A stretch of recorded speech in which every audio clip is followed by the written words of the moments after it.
My name is Arnab Banerji. I'm an associate professor of theater history at Loyola Marymount University, and I am serving as the production dramaturg. Hi, my name is Tim Dang, director of Spring Awakening.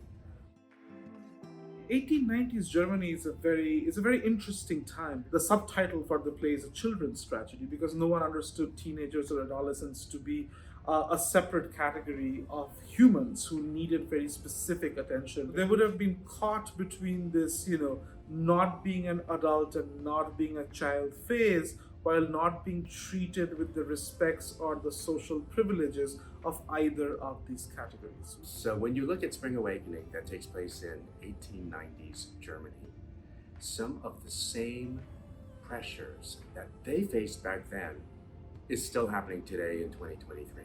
Teenagers are very curious about what's happening to them, to their bodies, as well as why am I studying a certain way or why am I believing a certain way? This is Wedekin's first play, 1891. He experiments and writes this text, and it's about, it's about the German educational system. It's a critique of the educational system. Two of his classmates actually did not survive the system. They took their own lives as a result of it, of having been exposed to the anxieties and the perils of the system. This play gets banned because it questions the central premise of the education system as an effective mechanism of creating good German citizens. Today, in 2023, we have freedom of speech. And so when Spring Awakening, the musical, was created back in the early 2000s, that freedom of speech allowed the creators to investigate the lives and development of teenagers back in those days and asking the really hard questions about religion,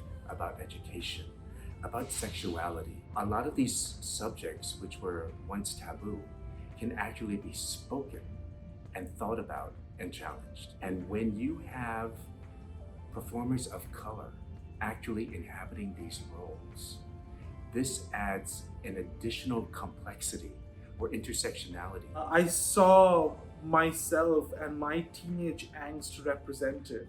The structures that I grew up within and around, they were all as regimented as the structures that are represented in the world of this play. You got to come see this production at East West Players. It is unlike any other production of Spring Awakening. It's been an absolute pleasure and privilege to delve into the historical background for this particular production and this particular show.